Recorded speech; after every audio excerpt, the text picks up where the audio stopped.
hello, what's up mga ka-lifestyle?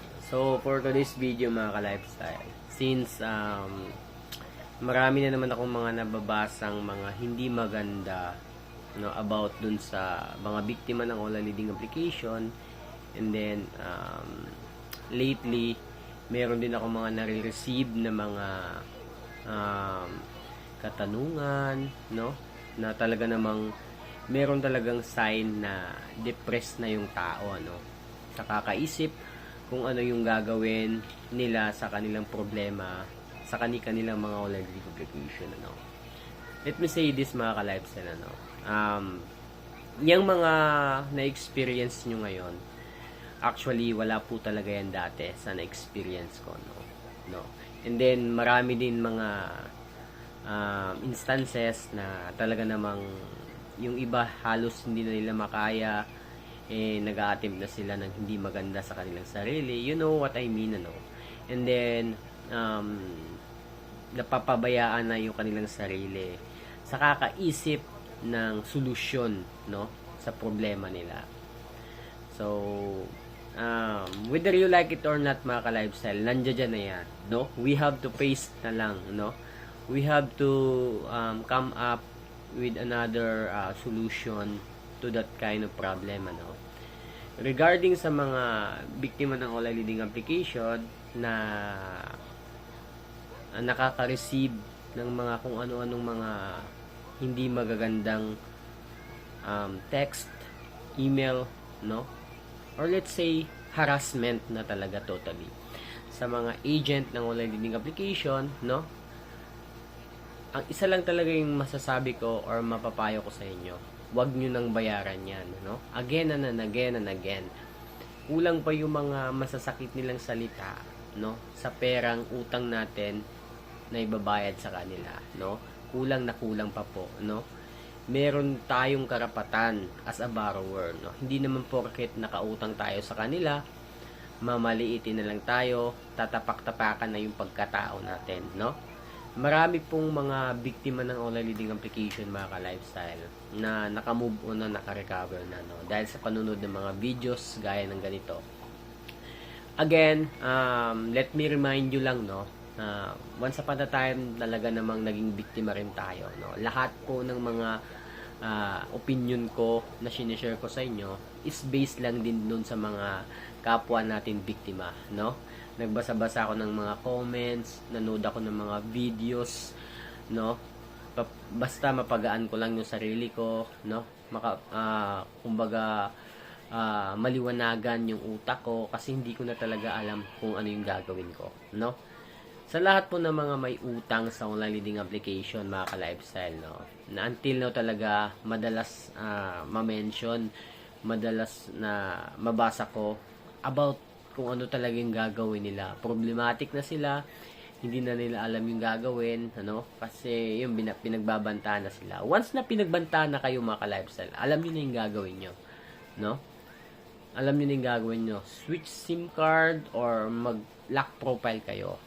Huwag nyong isipin, yung mga friends nyo, baka i-chat, whatsoever, or mag-comment yung mga agent, kasi yun talaga yung mga nila, pantakot nila sa atin, mga ka-lifestyle, Pwede nyong balikan yan anytime. Gaya nga ng paulit-ulit kong sinasabi, once na meron kayong loan or utang sa mga online leading application na hindi nyo na kayang bayaran, pwede nyong balikan yan anytime. Kung meron kayong paparating na pera, kung wala naman kayong source of income ngayon, bukas sa makalawa, skip for the meantime, mga ka-lifestyle, Pwede nyo rin yung deadmahin, forever.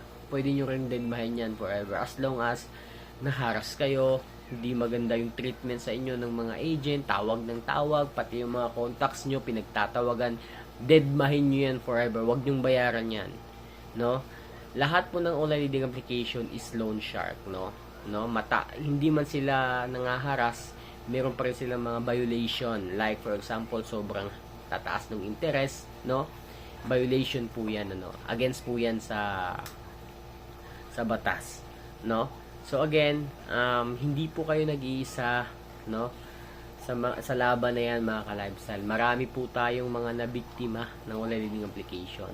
no? Huwag kayong matakot. Huwag kayong matakot kung ano man yung mga ah, pinagte-text sa inyo, pinagbabanta sa inyo na kesyo ganyan, ipapabarangay, no? Makukulong ka agad, papadala ng demand letter.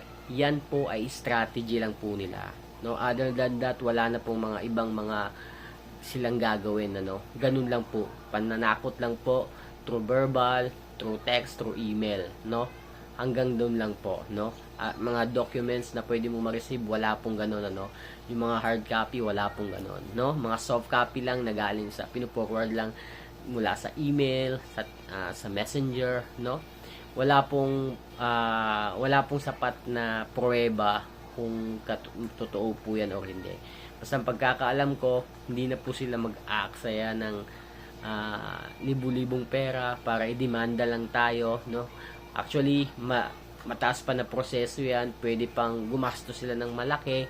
And then, sa kakarampot lang na utang natin, 2,000, 3,000, mas malulugi pa po sila, no? Kung iisipin nyo pong mabuti, no? So, wala pong pwedeng makulong, wala pong pwedeng makasuhan, no? Wala pong pwedeng maipatawag sa barangay. Wala pong ganun, mga ka-lifestyle, no? Relax lang po kayo, wag po kayo mag-isip ng hindi maganda sa inyong sarili, no?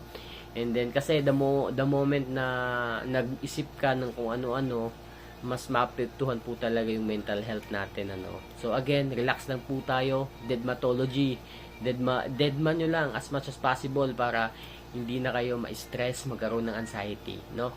Again, sa lahat po ng mga nagpi-PM sa akin, nagme-message sa akin, nagko-comment sa mga comment section ng videos natin sa YouTube, relax lang po kayo, mga ka-lifestyle, ano. Kahit gaano kalaki yung utang nyo, kahit gaano kadami yan, ano, kahit basta relax lang po tayo kasi walang pwedeng makulong sa utang, ano. Walang pwedeng makulong sa utang. Huwag kayong mag-isip ng kung ano-ano, especially kung nasa province ka naman, malayo ka naman, no. Pero hindi ibig sabihin safe na, no. Safe in the way na hindi ka pwedeng puntahan doon. Pero pwede kang gaguhin pa rin through tawag, no, basta through harassment pa rin. Pero malabo na puntahan kayo diyan, ano, sa yung mga visit malabo po. So again, kahit anong online leading application 'yan, mapa-registered man or hindi, kung walang-wala ka talagang pambayad, huwag mong pilitin yung sarili mo, mga ka-lifestyle, ano. Pero hindi ko talaga totally kinukonsinti kayo na takbuhan na, no. Takbuhan nyo na yung mga online leading application na yan, huwag yun nang bayaran. Hindi po ganun, ano. Ang akin lang po, kung walang-wala, huwag po nating pigain yung sarili natin. Pwede po natin yung balikan anytime, ano. Ngayon, kung naharas ka na, no, ito yung palagi ko talagang inuulit sa inyo na gusto kong ma-point out nyo, no, or mag-sink in talaga sa mga utak natin, ano. Kung wala talaga tayong ibabayad, no, wag po nating pilitin yung sarili natin. Pwede po natin yung balikan anytime, ano. Wag po kayong mag-isip ng kung ano-ano na ikakasama ng sarili nyo, no, or ng kalusugan nyo. Wag po kayo, walang mangyayaring masama sa inyo, mga ka-lifestyle, if hindi kayo nakapagbayad ngayon, bukas, or sa makalawa. Walang mangyayaring masama sa inyo. Ganun lang. Kung ayaw nyong tawagan kayo or makareceive ng mga text galing, kasi araw-arawin po kayo yan, eh. Kung ayaw nyo makareceive ng ganun, pwede kayo mag-switch SIM card or mag-change SIM card na lang para mawala na talaga totally yung stress nyo, no? Marami na pong nagpatunay na hanggang pagbabanta lang po talaga yung mga agent na yan. Marami na po, even myself, I prove it na sa inyong lahat, no, na talaga namang hanggang dyan lang yan sila, no? Hanggang dyan lang po yan.